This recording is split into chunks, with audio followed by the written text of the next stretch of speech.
حقيقة في واحد قسيس اتنيح سنة 71، والقسيس ده باركنا الرب بصلواته، اتنيح عن 100 سنة. 100 سنة، عمره 100 سنة. كان عنده جد، وكان البلد اللي اترسم فيها شرق النيل في محافظة بني سويف اسمها بني صامت. بني صامت، وأبونا ده اسمه أبونا إبراهيم، الله يبارك له صلاته.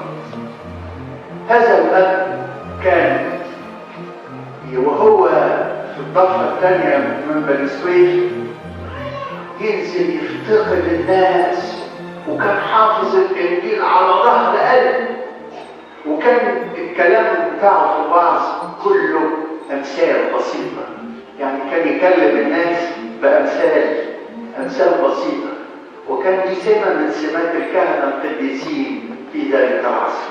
كانوا يتكلموا كلام بسيط قوي لكنه عميق جدا.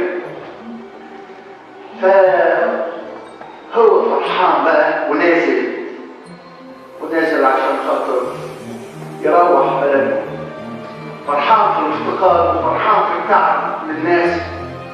في اليوم ده مات ابنه. فالناس قالوا احسن حاجه نروح نعدي النيل ونقف على الناحيه الثانيه من النيل عشان خاطر نمهد له شويه شويه. اللي نزل يقابل على الضفه الثانيه من النيل لقاه فرحان وبيرتب ومنسجم قوي، لحد ما جه يركب المركب فقال له ابونا انت فرحان قوي؟ قال له طبعا وكان فرحان. قال له لو قلت لك حاجه ما تزعلش. قال له ازعل ليه؟ قال له لو قلت لك ان ابنك مات ما تزعلش.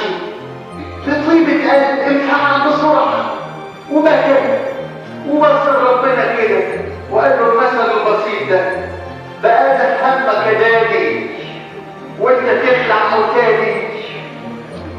شوف بطيبه قلبه كده، يعني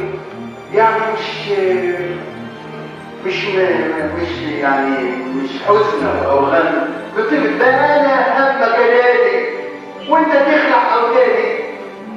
عبال ما وصل للضفه الثانيه لقي المسيح بنفسه له كل المجد، واقف وابنه واقف جنب منه لابس ابيض تحت الشجره.